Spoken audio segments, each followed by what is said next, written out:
4 বছর ধরে টাঙ্গাইলের বৈরান নদীর বুকে ভেঙে পড়ে আছে সেতু। দুই পারে সেতুটির ধ্বংসাবশেষ দেখা গেলেও মাঝখানের অংশ মিশে গেছে নদীর বুকে।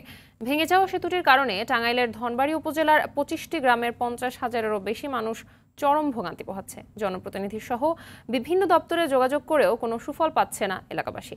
টাঙ্গাইল প্রতিনিধি কামাল হোসেনের প্রতিবেদন, জানাচ্ছেন নুসরাত জাহান সিনথি।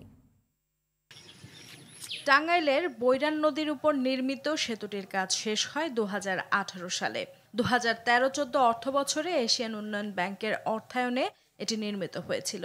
ধনবাড়ী উপজেলার ভাতকুড়া গ্রামের এই সেতুটি নির্মাণের সময়ে অভিযোগ ওঠে নানা অনিয়মের। অভিযোগের তোয়াক্কা না করে ক্ষমতা দেখিয়ে কাজ শেষ করে ঠিকাদারি প্রতিষ্ঠান।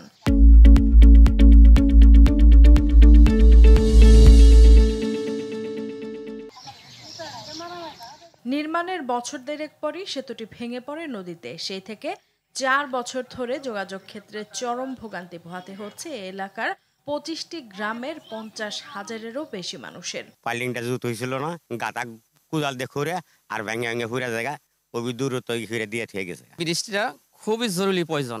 ছাত্ররা এবং আমরা যারা ব্যবসা বাণিজ্য করি, আমাদের এটা নিকটবর্তী হয়। আমরা হাট বাজার করা হয় না, আমরা কোনো রোগী নিয়ে কোনো ডাক্তারখানায় যাই না।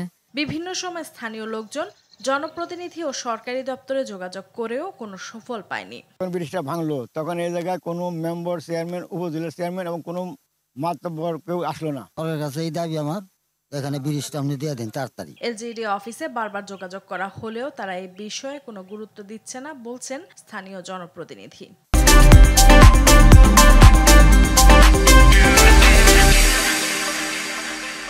হাজার হাজার লোকের ভোগান্তি হইতেছে। এলজিইডি অফিসে বলা হয়েছে, তারা কোনো পদক্ষেপ নেন নাই। এই অবস্থায় লোকজনের পারার অসুবিধা, খুব কষ্টে তারা জীবনযাপন করছে। অন্যদিকে সেতুটি নির্মাণের বিষয়ে ক্যামেরার সামনে কথা বলতে নারাজ নির্বাহী প্রকৌশলী শফিকুল ইসলাম মণ্ডল। দীর্ঘদিনের এই ভোগান্তি লাঘবে দ্রুত সংশ্লিষ্টদের হস্তক্ষেপ কামনা করছেন ভুক্তভোগীরা। নুসরাত জাহান সিনথি, RTV।